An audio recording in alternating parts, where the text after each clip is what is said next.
तो गाइस लोकी के second episode ने लोकी टीवी सीरीज को एक अलग ही नया मोड़ दिया, जहां अब हमें लेडी लोकी दिख चुकी है, जिसने दिखते ही टीवी से उनका डिटेक्टिव लोकी छीन लिया। साथ ही टाइम कीपर्स के बारे में हमें कुछ नया देखने को मिला, मोरबियस की असल जिंदगी के बारे में देखने को मिला और जज साहिबा के कोंग द कॉन्करर के साथ संबंध के रूमर सामने आए। तो ये सब हमें एपिसोड 2 में दिखा या टीज हो चुका है और आज हम इसी एपिसोड को डिटेल में डिस्कस करेंगे और देखेंगे कि क्या कुछ ऐसा है जो लोकी टीवी सीरीज को एमसीयू की one of best TV series बना सकता है। तो चलिए देखते हैं। तो C20 अपनी टीम के साथ 1985 में लोकी वेरिएंट यानी लेडी लोकी को पकड़ने जाती है, जहां लेडी लोकी अपनी पावर से C20 के माइंड को कंट्रोल कर लेती है।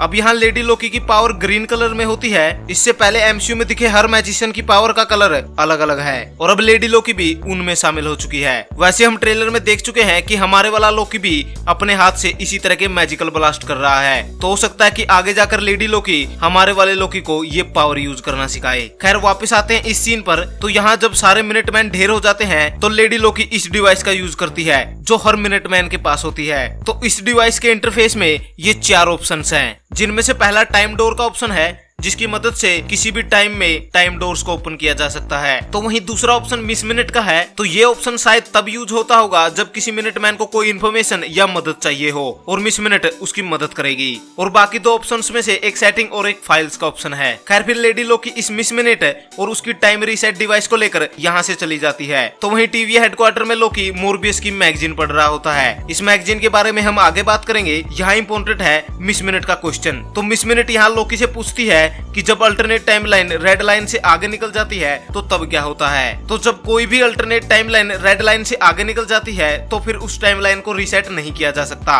और वो परमानेंट हो जाती है। ऊपर से जब टीवी C20 को ढूंढने के लिए 1985 में जाती है तो वहाँ हमें ये पता लगता है कि टीवी के पास किसी अल्टरनेट टाइमलाइन को रीसेट करने के लिए टाइम लिमिट होती है, जो घंटों में नहीं यूनिट में होती है। और इसलिए जब लोकी 2012 से टेसरेक्ट लेकर निकला तो कैलिफोर्निया के डेजर्ट में टीवी तुरंत आ जाती है और वहां आकर टाइमलाइन को रीसेट कर देती है। वैसे हमें यहाँ लोकी के अलग अलग वेरिएंट्स भी दिखे जो ओरिजिनल लोकी जैसी ही है, बस बॉडी में थोड़े बहुत अलग है। खैर फिर 1985 से आने के बाद मोरबियस रवेना जज से मिलता है, जहाँ रेवेना को अभी भी लोकी पर ट्रस्ट नहीं है और वो बताती है कि टाइम कीपर्स इस केस में काफी ज्यादा इंटरेस्टेड है। अब टीवी में रवेना अकेली ऐसी है जिसने शायद टाइम कीपर्स को देखा है। वैसे कुछ थ्योरीज के अकॉर्डिंग इन 3 टाइम कीपर्स में से एक कोंग द कॉन्करर हो सकता है और अगर ऐसा है तो शायद रवेना टाइम कीपर्स के काफी ज्यादा नजदीक है, क्योंकि कॉमिक्स में रवेना और कोंग का लव एंगल है। तो हो सकता है कि सीरीज के एंड आते आते कुछ बड़ा रिवील हो। खैर आगे मोरबियस लोकी को अपने और उस वेरिएंट लोकी के बारे में पढ़ने को कहता है, लेकिन यहाँ लोकी कुछ अलग करने की कोशिश करता है, जहाँ लोकी इस मैडम से टाइम कीपर्स और टाइम से रिलेटेड सारी जानकारी मांगता है, जहाँ से लोकी के इरादे साफ हो जाते हैं कि कैसे वो टाइम कीपर्स को उल्लू बनाकर खुद टीवी को अपने अंडर करना चाहता है। वैसे यह मैडम लोकी को ये जानकारी नहीं देती बल्कि उसको उसकी फाइल दे देती है, जिसके बाद लोकी रैगनरोक के बारे में पढ़ता है और प्रोफेसर लोकी अपने दिमाग के घोड़े दौड़ाकर ये पता कर लेता है कि लेडी लोकी टीवी से कैसे बच रही है। तो प्रोफेसर लोकी के अकॉर्डिंग लेडी लोकी टाइमलाइन में छेड़छाड़ करके या मिनटमैन को मारकर उस टाइम में जाती है जहाँ कोई बड़ी घटना होने वाली होती है। आप इसे इस तरह समझे कि मानो XYZ शहर में आप जाते हैं जहाँ कुछ ही देर में ये शहर खत्म होने वाला है और इसके सारे लोग भी। तो अगर आप घटना से थोड़ी देर पहले वहाँ जाकर कुछ लोगों को मार देते हैं तो इसका टाइमलाइन पे कोई असर नहीं होगा, क्योंकि वैसे भी थोड़ी देर में वो सब मरने ही वाले थे। तो इस थ्योरी को टेस्ट करने के बाद मोरबियस और लोकी 2050 में जाते हैं, क्योंकि वहाँ एक शहर खत्म होने वाला है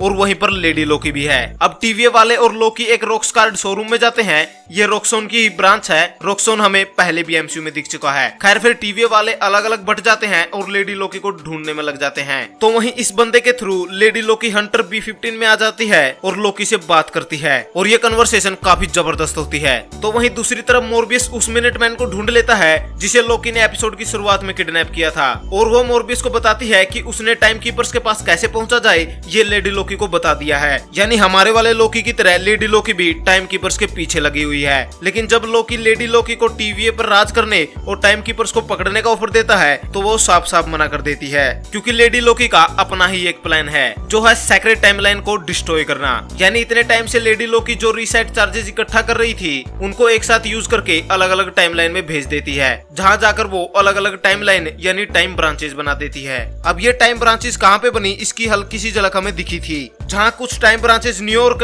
टाइटन, ईगो, जेंडार और ना जाने कहां कहां बनी, जिससे पूरा टीवी हिल जाता है। वैसे हमें लेडी लोकी का फेस पहली बार देखने को मिला और जैसा हमें लग रहा था लेडी लोकी को साफिया द मार्टिनो प्ले कर रही है। वैसे यहाँ लेडी लोकी के हेड पर लगे हुए क्राउन का एक सिंग टूटा हुआ है। अब ये कैसे हुआ ये तो हमें पता चलेगा, लेकिन मार्वल की एक comics Loki agent of ash gourd में लोकी कुछ ऐसा ही दिखता है, जहां उसका भी एक सिंग टूटा हुआ होता है। खैर फिर एपिसोड के एंड में लेडी लोकी वहां से निकल जाती है और हमारे वाला लोकी भी उसके साथ निकल जाता है और मोस्ट प्रोबेबली ये दोनों इस नीली सी जगह पर गए होंगे। तो ओवरऑल ये एपिसोड काफी अच्छा था और नेक्स्ट एपिसोड में हमें लेडी लोकी ये सब क्यों कर रही है ये सब दिखाया जाएगा और इन सब के बीच में मोरबियस की नौकरी खतरे में है। तो गाइस ये वीडियो थी जहां हमने लोकी के एपिसोड 2 को डिटेल में डिस्कस किया। अब अगर आपके पास में कोई ऐसी डिटेल है जो हमसे मिस हो गई तो वो हमें कमेंट में जरूर बताएं। साथ ही अगर आपको ये वीडियो पसंद आई तो इस वीडियो को लाइक और शेयर जरूर करें। ऊपर से इसी तरह के सुपर कंटेंट के लिए हमारे चैनल को जरूर सब्सक्राइब करें। Thank you guys, this is Vicky Seemar and you watching the Vicky Seemar. डरा दिया यार। अब ये मत कहना कि वेरिएंट ने हमला किया था और कोई मिलिटेंट शहीद हो गया और उसने रीसेट रिमोट भी चुरा लिया।